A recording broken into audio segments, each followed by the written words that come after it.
Hi, and welcome back to the European VC, the go-to podcast for everything European VC.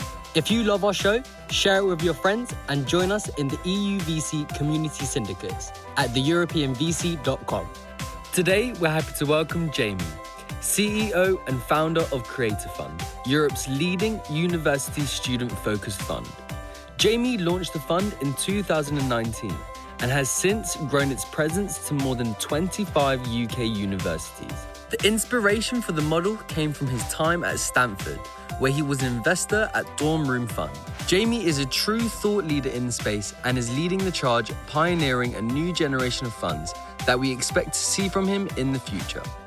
Buckle up, because Jamie is going places fast. If you enjoy our content, do support us by hitting the follow button, giving it a review, and following us on LinkedIn. Want to be on top of who the best up-and-coming emerging VCs in Europe are, and maybe even invest with them? Register for our newsletter at theemergingvc.substack.com and be the first to get in the know.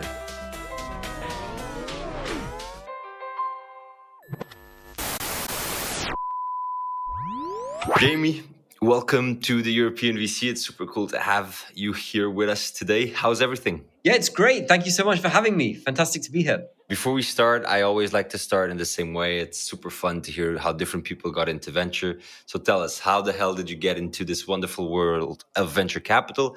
And how did that lead you to starting Creator Fund? Yeah, so I spent a long time in my 20s running election campaigns around the world. So I was kind of parachuted into countries like Croatia or Cambodia, Slovenia, and like working for the government or the opposition to run campaigns. So pretty different life from VC. A big part of that was the kind of building teams. So kind of going from zero to scaling a campaign team up to 40 or 50 in a short period of time. Yeah. But then, wanted to kind of think about what came next. I went to go and do an MBA at Stanford. While I was there, moved into venture, but specifically was involved with something there called Dorm Room Fund, which pioneered the model of using universities to be incubators of the next generation of big technology companies. Obviously, in the US, that's everything from Facebook to Snapchat to DoorDash, all came out of universities in the US. Saw how impactful those funds were in America. Didn't see anyone doing that in Europe. And so launched Creator Fund to bring that model to Europe. I've got one question. I need to break in already and ruin everything about that we've planned. But you just mentioned some great companies coming out of the US Dorm Room funds. We have not seen that just yet in Europe. Why do you think that we're struggling with the model in Europe compared to the US? So we have, right? So in Europe, Klarna, obviously maybe that was a slightly better case study a few months ago, but Klarna, in the UK, Gymshark, Darktrace, in Sweden, Voi, there are generations of unicorns that have been started at European universities. I don't think we have the same level as America. No. And that's partly because I don't think we've had this history of VC funds like Creator Fund or like Dorm Room in the US, specifically making sure that the smartest university minds have access to the right capital, but also the right talent and strategic support early on in their journey. So it's made a huge difference in America. We're starting to see that track record in Europe, and Creator Fund is trying to be a catalyst so we see more of it. I'm curious to hear your thoughts around what works and what doesn't, because there's a lot of them out there. And as in everything in life, some of them are great, some of them are shit. And so I'd love to hear your thoughts around, what works and what doesn't in Europe specifically. So one word that we ban at Creator Fund, and I'm really pretty bearish on a word in VC in general, is the word scout. And so I think like a lot of VC funds essentially try and say, okay, well, Oxford, Cambridge, there's interesting stuff happening there. Let's put a scout on the ground. And that scout's just going to report back to us on a monthly or 6 monthly, whatever basis, and tell us what they're seeing on campus. That really doesn't work, right? Because essentially you're taking these really smart people and you're not incentivizing them, you're not motivating them, you're not giving them support, and you're just kind of asking them to report back to you with deal flow. The whole model of Creator Fund, and it's like learning from what's worked well in America and taking the best bits of that is, no, what we're going to do is we're going to find the smartest PhD minds across this country. We're going to find people that could be working alongside their PhD for DeepMind or for, top biotech companies or whatever it is. We're going to share the carry of our fund with them. We're going to treat them like, partners of this fund, give them lots of responsibility, train them, give them mentors in industry, and they're going to be our leaders on the ground across these university campuses, finding deals really early. And that for us is kind of the biggest difference of when this works and doesn't work. Do you have a massively kind of respected, motivated, empowered group of PhD leads on the ground? And honestly, what we found is a lot of startups take money from Creator Fund over other funds because they want to work with our PhDs. They want to work with people that actually understand what they're doing, understand what they're building, are excited about the spaces they are. I think that's the biggest difference of where this model works and doesn't work. So there you're talking about incentives and alignment. But I'm also curious, you started your track in this space in the US with Dorm Room, and now you're doing it in Europe. Sure. And I guess there's also big differences there. Yeah, I think the biggest difference between America and Europe is the profile of students starting a business. So America's got this pretty unique culture of undergraduates starting very big technology businesses. So, you think about Evan Spiegel, you think about Mark Zuckerberg. These are like 19-year-old, 20-year-old guys in their dorm room starting, some of the most successful technology companies in the world. We don't see that in Europe, less so in the UK. There isn't the same kind of quantity of undergraduates dreaming of starting businesses like you see in America. I think there's a few things driving that cultural shift. I think one of them is America is very good at kind of multidisciplinary degrees. E.g., if you're reading computer science, you're also interacting with people from MBA programs. You're also interacting with people from maths programs and life science. And there's that kind of collision that brings together really good founding teams. They've also got an extra year of degree. And they also, I think, especially in Europe, sometimes we kind of really emphasize the prestige of reading something like history or classics, which is just less conducive to starting big technology companies while you're at university. What we see in Europe, though, is this generation of PhD founders, right? I think, in Europe, the world's best and brightest come to this continent to do technical PhDs at a university like ETH in Zurich or TUM in Munich or Cambridge. They're real experts in their field. And increasingly now in Europe, those people are saying, okay, I want to start a business off the back of that. So the biggest difference for us in terms of who we're backing and what we're seeing in Europe, it skews older, it skews more PhD. In America, when I was at Dorm Room Fund, there's a lot more undergraduates and MBAs starting companies. How do you see things developing in Europe, though? Because I actually helped set up the university incubator at the university I came out of in Denmark. And I would say for sure, we are seeing a wave of change in the mindset of youth. And thus, I would say we're coming, if not close, but at least closer to the US mindset. But what are you seeing across Europe? Because mine is a Danish experience, right? We're definitely seeing that change. I think that the biggest shift that's happening and needs to happen more is like, what's prestigious? Like, what's desirable? Like when you graduate top tier European university, 10, 15 years ago, the desirable thing was to go to McKinsey or join a top law firm. That's changing. I still think it's going to change more, right? I still think it would be you'd be a slight outlier among top performers to go and start something immediately out of university. And like, that's not as much of an outlier as it would have been 10 years ago, but it's still, I think, not as uniform as what Americans would do coming out of like Stanford or Harvard. And I think we've got to shift that even more. And I think the biggest way that you shift that is by seeing examples of people 2-3 years ahead of you that's done that, made a success of that, and you want to follow in their footsteps. And those are kind of positive role models across the ecosystem here. And we're trying to provide that. Can I ask you a question? So I hold a controversial view on university incubators that will get me in trouble many places because I say that an incubator that doesn't have its own fund, either running it or very closely connected to it, is a shitty incubator. Did your one in Denmark have a fund? Or were you It did not. And I was very adamant in saying that until we have that, we will not be playing the big leagues. Self-aware. Yeah. I'd love to hear your take on that. I would say that there is a trend in universities to now raise their own pre-seed and seed funds. So Cambridge has got their own pre-seed and seed fund. Edinburgh University's got their own pre-seed and seed fund. Some of the Swedish universities have their own pre-seed. HSA in Paris has it. It's a really good trend. I don't have your incubator experience, but I think my challenge with incubators is where it's essentially like you go along, you do an 8-week course on like starting a company, and everyone knows you're not going to start the company at the end of it. Yeah. You're going to go and take some cushy job. Yeah. And it's like, also, I think especially like sometimes students, like they're so good at presenting passion and presenting, beautiful looking deck with like great full bleed images on the slides. And then at the end of it, they go and join, the safe job. And that is a frustrating experience. We've got to be really discerning it. I think the number one thing we're looking at Creator Fund is like conviction. Are you really going to do this?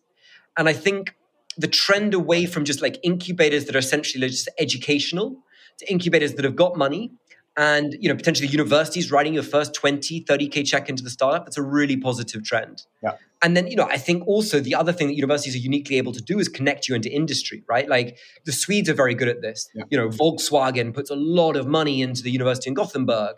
And then if you match that with an incubator as well, and maybe that incubator is targeted towards the car industry, you've got that trifecta of like talent, capital, and links into industry. Yeah. I think that's where it's the opposite of shitty. Yeah. No, and it's super funny to see in that every university incubator has this inherent issue of deciding whether are we educating the masses and getting entrepreneurship into every single student. Is that what we're here for? Or are we here to try and create the next Facebook and DoorDash and so on? Exactly. And the question's, what's the KPI? Like so many of these incubators are just like people that come in or startups launch. It should all be like how many of these startups funded around afterwards? How many of these are still around 2-3 years later? And it's just doing a massive disservice to have kind of like just educational programs that then don't lead to any actual startup creation at the end of it. I completely agree. We had a massive KPI discussion back when I was there. So yes, that is what drives an incubator at a university, right? So I think my other big thing as well that I would suggest to incubators is I think there's a mistake where you want to be all things to all people, right? So taking an example of, let's say you're going to launch an incubator in Manchester, a city in the north of England. Manchester's got real regional strengths in things like media. It's a big media hub. And then there's a legacy of kind of like manufacturing in that region of the country. Like the incubator there should target those sectors, or graphene is produced in Manchester, incubator focused on graphene. I think sometimes these incubators get it wrong because they're kind of like, they'll back a fintech company, they'll back a sports company, they'll back a deep tech company. It's like any student can pop up and you'll get support there. But actually these incubators, I think when you differentiate and you position the program and the university and the support you get around the area where that university has a real competitive advantage, that's how you can create a really interesting proposition. So, Jamie, before I kick it back to Andreas to proceed, I think it would be cool to hear your take on this, which is we're going to talk about Creator Fund in detail. We're going to talk about the scaling of the Creator Fund, super exciting topics, I believe at least. And the question I have for you, if I'm a GP or an LP listening in and I'm still unsure if I'm going to listen to the rest of the episode, why should I stay tuned in? I like that. Nobody else is doing what we're doing. I mean, I think right now in Europe and VC, there are a lot of generalist funds that look quite similar to others. There is no other VC fund of our scale. We're now a $25 million fund. We are across 28 universities that has our model of being driven with the USP of PhDs on the ground. And there's no one else really catering for the type of founders that we're backing, which is what happens if you find the smartest student in the world in this space and give them their first check to build a business. I think our approach and our focus is really unlike anything else happening in the ecosystem and very different from just a general VC fund. With that, the obvious question, Jamie, is tell us, what is your thesis? What is your strategy? What is the Creator Fund about? So our thesis is that Europe has many of the best academic institutions anywhere in the world that have done pioneering breakthroughs since the 13th century.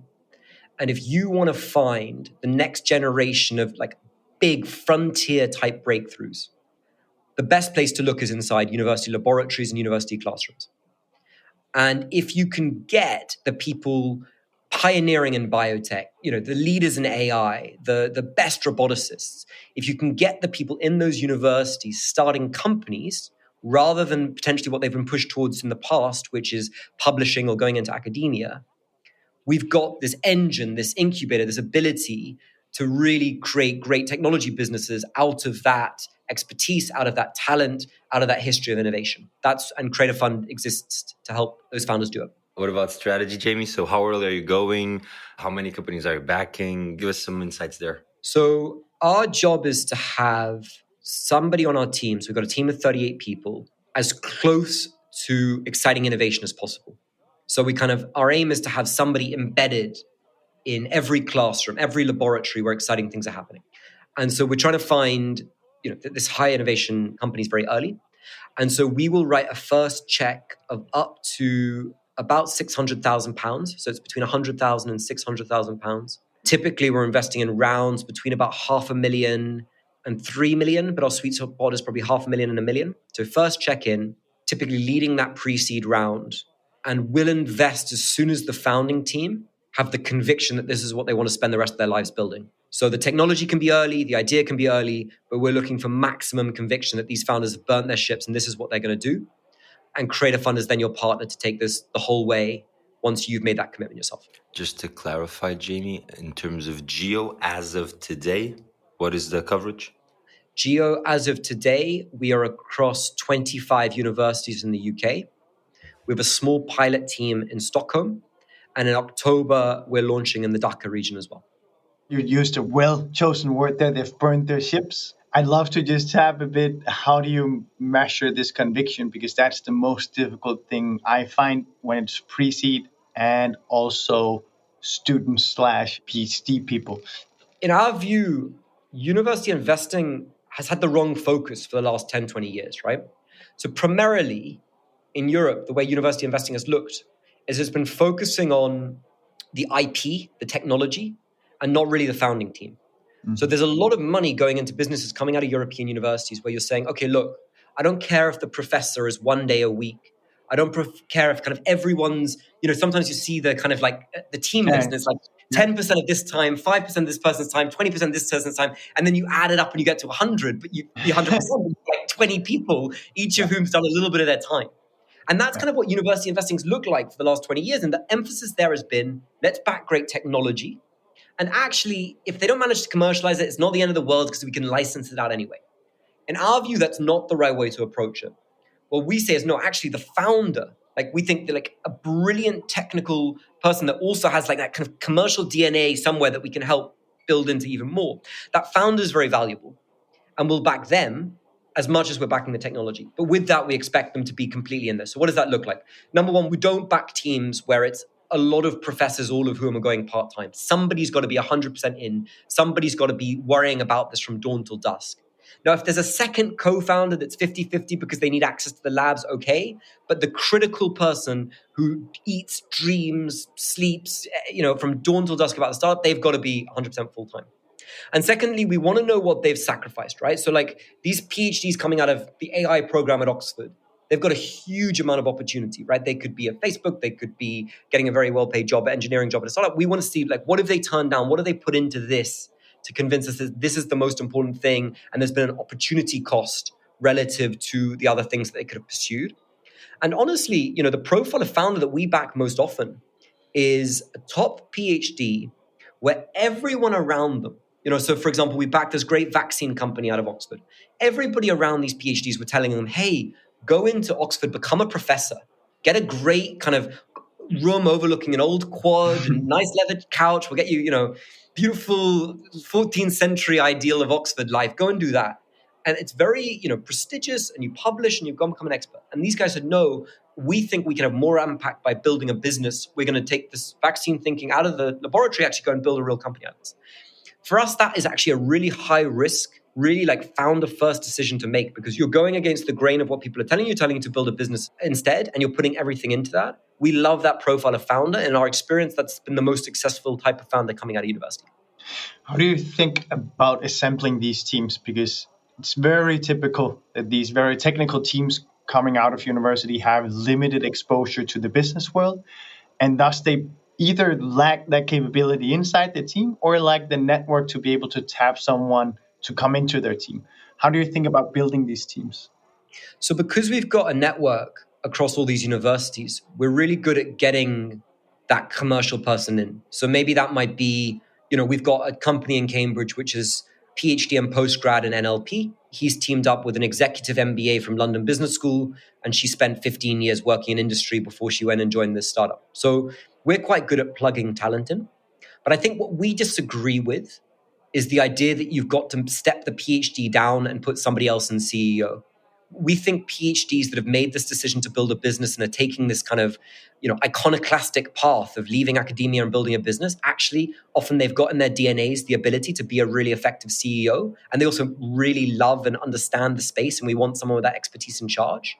And so our view is often bring in a VP commercial or bring in a commercial co-founder, but we're not swapping out management. We're building the team around that person and putting in the other people in place, which we can do through our network. Yeah, because I remember in the fund I was in, it was the constant issue that you had amazing tech, had an amazing founder, but then you could also see that we're going to lack commercial resources here. And then how do you plug it into the team? Because it's not a simple exercise to get someone who has the typical executive experience and qualities and get that person to accept that I'm going to be next to a technical person, and that person is actually it's very difficult. It takes a special profile, and it takes a lot of humility on both sides, knowing what they lack. I'd argue that it's easier than the other way around. It's easier than two commercial people that dream of building a business since they were young, but don't have anything technically brilliant behind what they're doing. We think it's more solvable to bring in the commercial person. Not for sure. I would say I hardly even think of the other as an option, right? Because if there's not a product or a technology, there's nothing, right? Then there's just people who wants to sell stuff and get rich. I have another question and it goes together. I'd love to hear about your follow-on strategy. You just described how you think about first tickets, but then how much do you reserve and how do you think about ensuring that you can actually follow on? Your fund isn't massive, and many of the businesses you're backing are deep tech, and that means that follow-ons very quickly grow big. Absolutely. So a few things on that. Firstly, we're really thoughtful about the syndicates we put together. I mean, it's typically creator fund leading, but we've been backed by a large number of other VC funds or GPs of VC funds. And so like bringing in people that are going to be able to put in substantial capital over multiple rounds. The second thing that we've done, and it's actually like a different approach to other funds, but it's worked really well for us, is most of our LPs probably double their commitment with us through discretionary investments through our fund. So we say, put in a commitment into our fund, so the $20 million second fund. And so we'll do the next round as well as follow-on. So we'll typically do one round follow-on directly from the fund. But then it's Series A or Series B, or potentially, the follow-on will have grown substantially. We'll go back to our LPs and say, we've worked with this company for the last 2 years. Here is a memo of what we've learned. Here's why we're recommending that you put in discretionary capital. And they will top up essentially through a SPV. We do it in a kind of British tax efficient way, but essentially do an SPV for them to come in for more. And on every one of our follow-on rounds in the last year, we've gone in for a pretty substantial discretionary check as well as direct through the fund. And from a kind of LP experience or through a kind of what we're offering LPs, for them, it kind of means the best of both worlds, right? They kind of are in a fund and they get all the benefits from wide exposure and professional fund managers making decisions on their behalf. But also quite a lot of our LPs are pretty sophisticated investors and they like the ability to exercise discretion and increase their exposure to deals that they find really exciting. That's how we've done our follow-on strategy. And so far, it's resulted in very high LP loyalty for the fund. We are investing right now or closing our syndicate into Acrobatter, who's got a bit of the same strategy. So love that way of thinking. The only problem is the most stressful day of the job is when you've got a really good discretionary opportunity and you've got, really trying to make everyone happy when there's a set amount of pie. That is my most stressful day of the year, every year is that. So it's sometimes easier said than done, but we try our best. Yeah.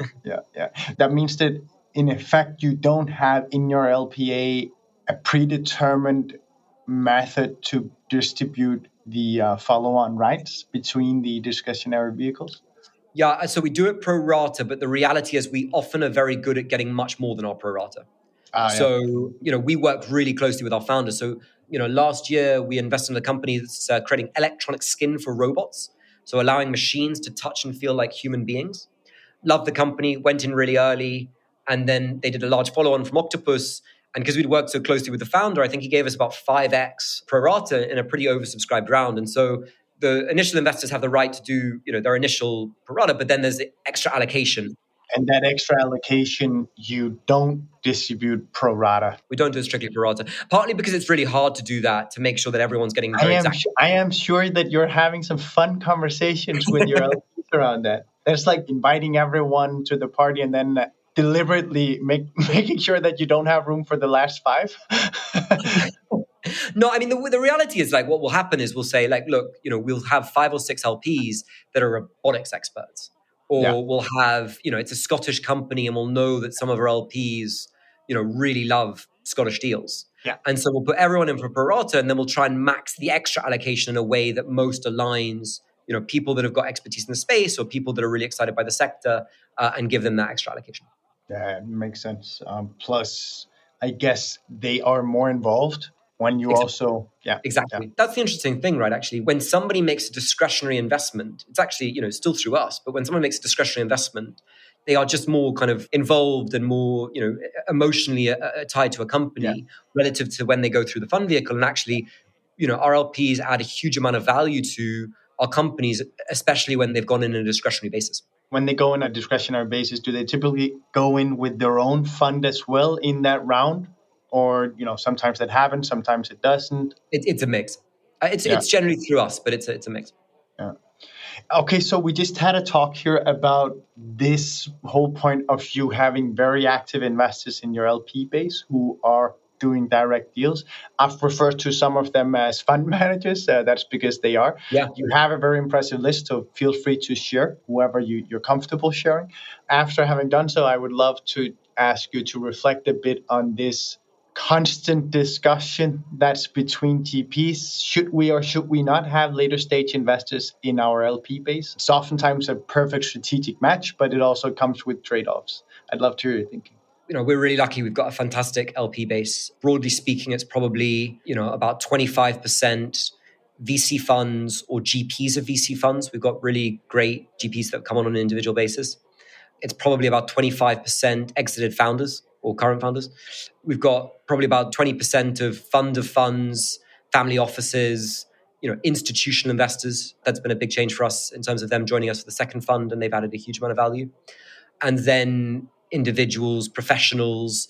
And the other thing that we're really proud of is that we've got a number of our PhDs that have finished with us, gone on to VC roles or gone on to start their own companies and become LPs and create a fund.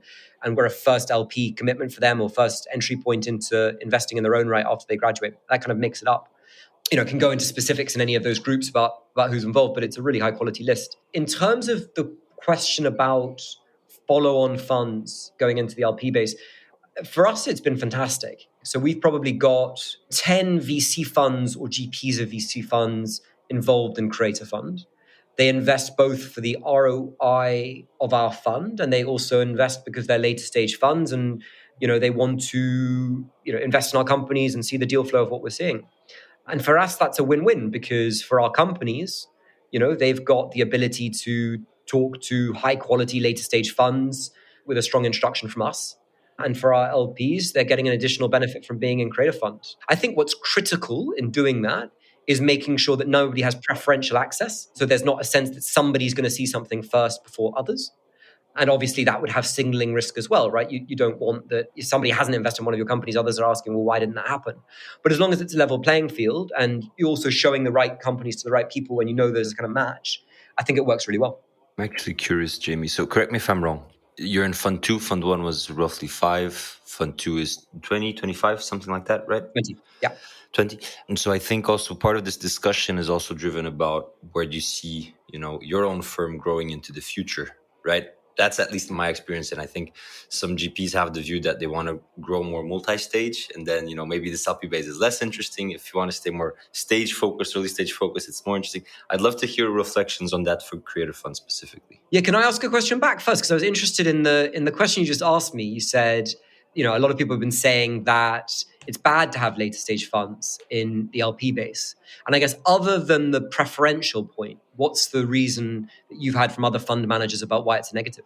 It's that, and then some also say that you have this issue with independence in making your decisions, both from other LPs. So are you doing it because, you're aligning yourself with the strategy there, meaning you have co-investors or LPs backing in the typical strategic LP question, right?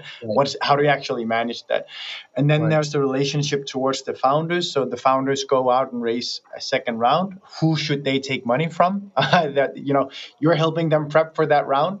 And then obviously, if you've got Molten, then you're probably not going to say, well, Molten, they tend to not be that good in this vertical. Right. I've also heard a lot the negative signaling value. So if you have, as an example, a fintech-focused later stage investor, then you have a fintech firm that doesn't manage to raise from any of those. There is this conversation about, is that actually a negative signal in terms of the value?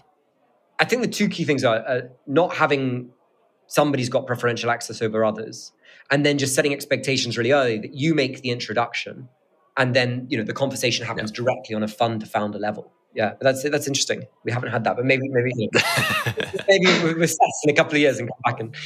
But Jamie, we're building our syndicates, and in our syndicates, 20, 30 or so percent of the people that are investing are GPs and staff in VC firms. If they're staff, then they're doing it also because they're building network and so on and getting more embedded and learning from other funds. Yeah. But if it's GPs, they're of course doing it with the same intention as your LPs. So we have a quite strong stance on the value of it also from the GP side. Yeah. I've got to say as well, actually, like the other massive benefit for a young fund manager is like a lot of the GPs that have invested in Create a Fund have been like absolute like top mentors for me building Create a Fund. So like people like, Chris Chrysanthu at Kindred, Brent Hoberman at First Minute, Adrian Lloyd at Episode 1, like they're LPs in Create a Fund. And like, honestly, they just give the best advice. They also see everything, right? So they see all the LP communication from our fund and how it all works, and just their like feedback and their like unvarnished perspective on what we're doing and what we can do better. Like it's the best advice you can have as a fund manager. And there's obviously a lot of empathy from, their shared experience. That's the other big benefit of it. That's our thinking exactly, that, it's about connecting the European ecosystem, and that's how this can happen. Someone in Madrid wouldn't necessarily find Create a Fund, right?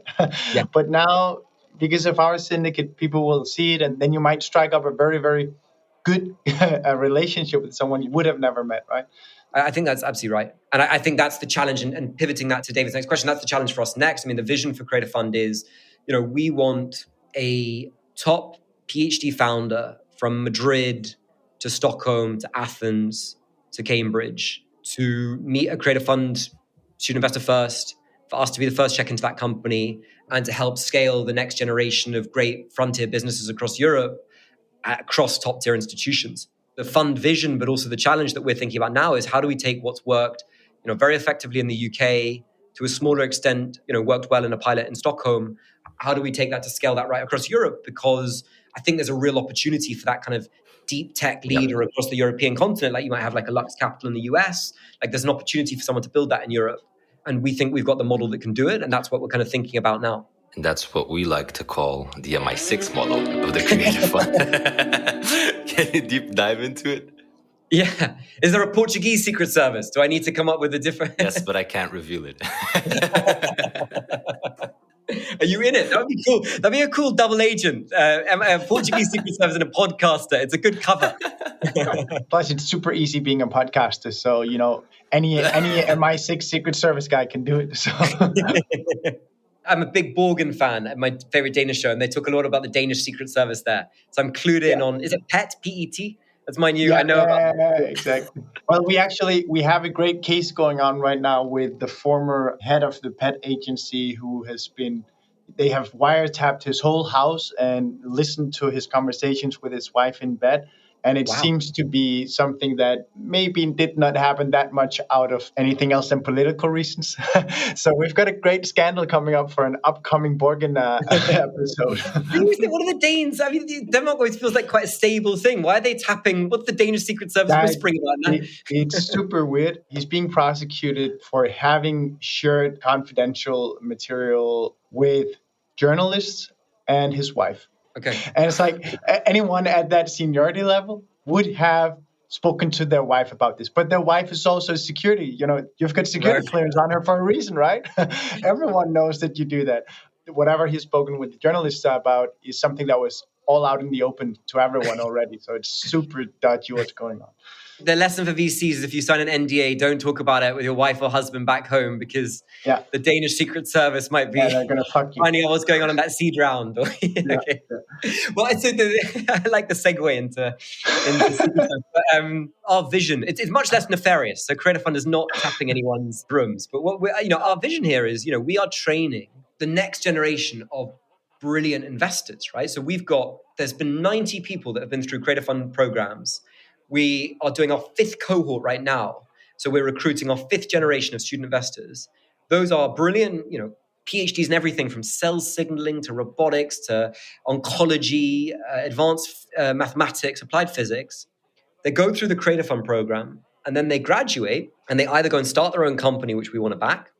They go and work for one of our portfolio companies. We've got people at senior roles across our portfolio companies, or we help them get great roles in venture. And they're very attractive recruits for venture capitalists because they've spent 2-3 years with us, so doing a huge volume of deals and understanding venture capital.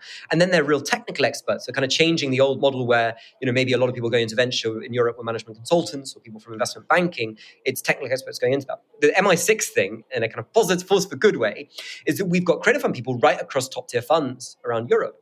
And so what that means is that they then also lead our companies' follow-on rounds and lead the seed round, Series A, Series B round into our companies. So we've just had a term sheet into one of our companies for the seed round, and that's being led by our lead creative fund 2 years ago. And that's the second time that's happened in the last 6 months. The vision is not just backing great founders across Europe, but also building the next generation of great investors across Europe. And so connecting across funds from Stockholm, Madrid to Cambridge, the next generation of investors, next generation of founders, next generation of talent. And then Creative Fund becomes this platform that becomes like a flywheel, giving it momentum as we keep backing great technology founders across universities and making sure that they've got the capital they need at follow-on rounds and talent. Jamie, you also used the MI6. I regret this MI6 metaphor. Yeah, I love it. You also used that story when you explained how you scale from university to university, because they asked you, how do you think about getting into a new university? Do you go through the administration and partner with the university, or how do you do that? The way that we work is it's quite a capital light model for launching in a new city. So, we've got somebody on the ground in Manchester, Newcastle, Glasgow, Belfast. And the MI6 model where that's just a PhD at the university, working with founders to get those companies backed and supporting people in the local ecosystem. So for Creative Fund to launch in a university, we just need a really high caliber, high quality person on the ground at that campus. Now, often we'll work with the institution as well. So we work very closely with universities like Cambridge, Imperial, work very closely with Edinburgh, Bristol. But actually, we don't have to, right? We can also just have a really smart student on the ground there, working and starting to back great companies at CF. And so that's what we're going to be doing in October, putting people on the ground in critical European cities as we spread that network, much further beyond the UK.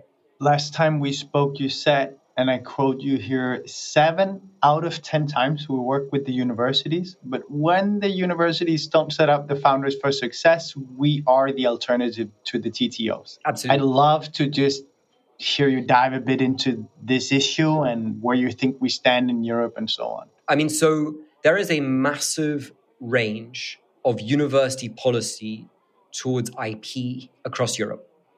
The dividing line here typically is if you're a PhD student, you own most of your own IP. If you're a professor, the university owns the IP until you have a negotiation with them. And if you're a PhD and professor founding team, you're in a gray area in between. So if you were to take the extreme of what this looks like in a founder-friendly way, you'd look at somewhere like Sweden, which has a policy called professor's privilege, which means that if you are a university professor anywhere across Sweden, you own your IP.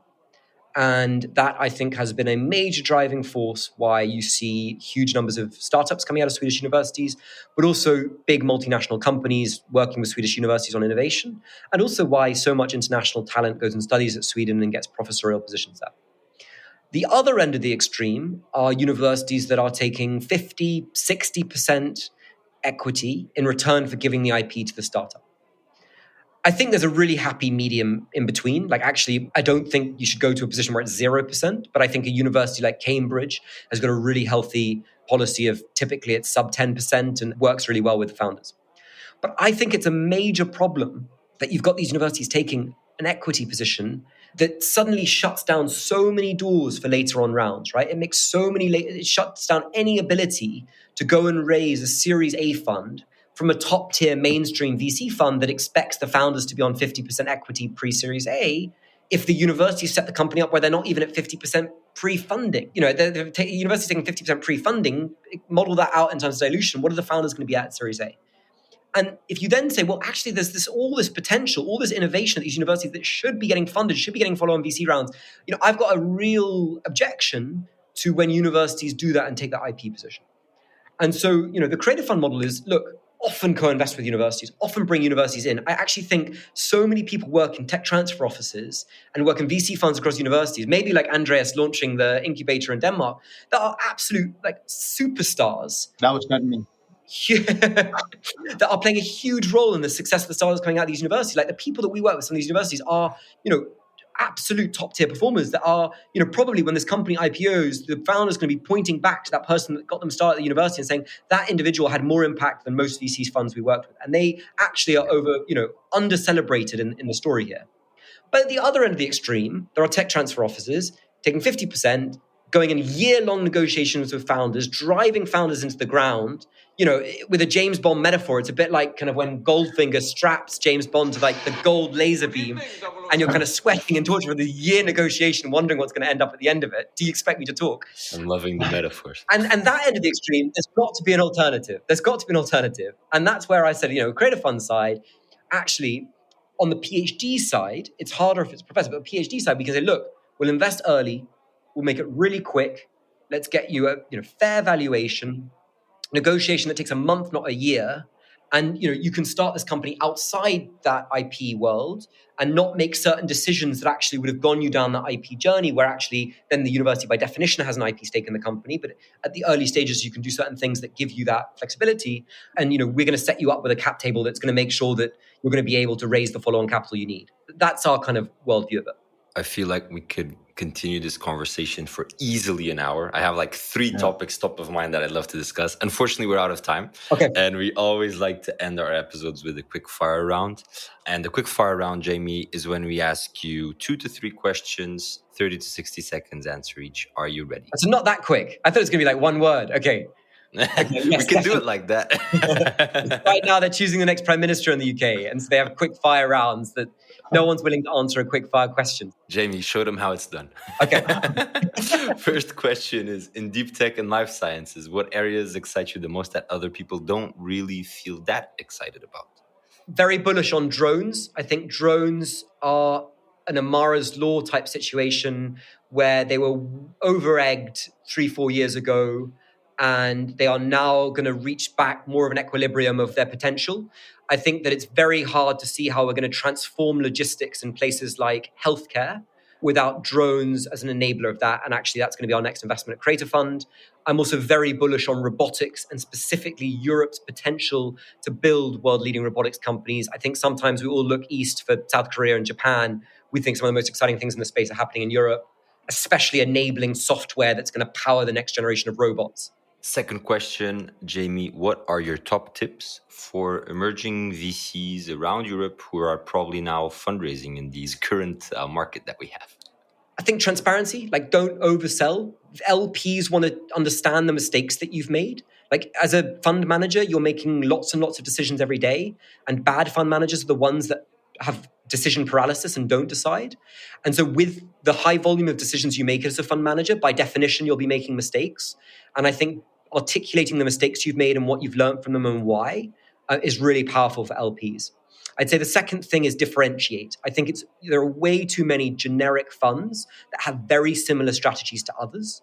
What's exciting for LPs and founders, but also for the ecosystem, is where you've got a really differentiated POV, a differentiated focus, but also I'd stress a differentiated model. How can you shake up the typical way sourcing happens or the typical ways deals are done to offer a differentiated property in the market? Those would be my 2 tips. Final question, which we have kind of talked about, but I always like to end it with this, which is, what can we expect in the future from Jamie? Much more exciting than from Jamie is from Creator Fund.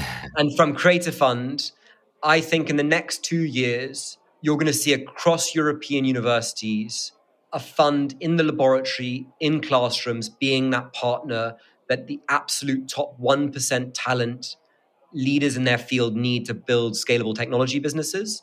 And that's going to have a game-changing impact on how universities create startups and the technology leaders across the European landscape.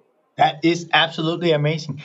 Thank you so much, Jamie. We had a lot of fun. We should have done this for a much longer time. So sorry for only talking with you for an hour. Thank you so much for having me. I loved it. It was a lot of fun. And not often that you get to start your day talking about James Bond. So it's a win-win. I've been imagining this recording with the editing with that sound. Yeah, I love that. I can do a graphic for you of me pointing the gun or something. Or drinking martini. Please do. Please take a picture with a gun pointing. Do it on TikTok. Very, very timely given everything that's happening in Europe. Yeah. Thank you for listening to this episode of the European VC, the go-to podcast for everything European VC. If you love our show, share it with your friends and join us in the EUVC community syndicates at theeuropeanvc.com. Want to be on top of who the best up-and-coming emerging VCs in Europe are and maybe even invest with them? Register for our newsletter at theemergingvc.substack.com and be the first to get in the know.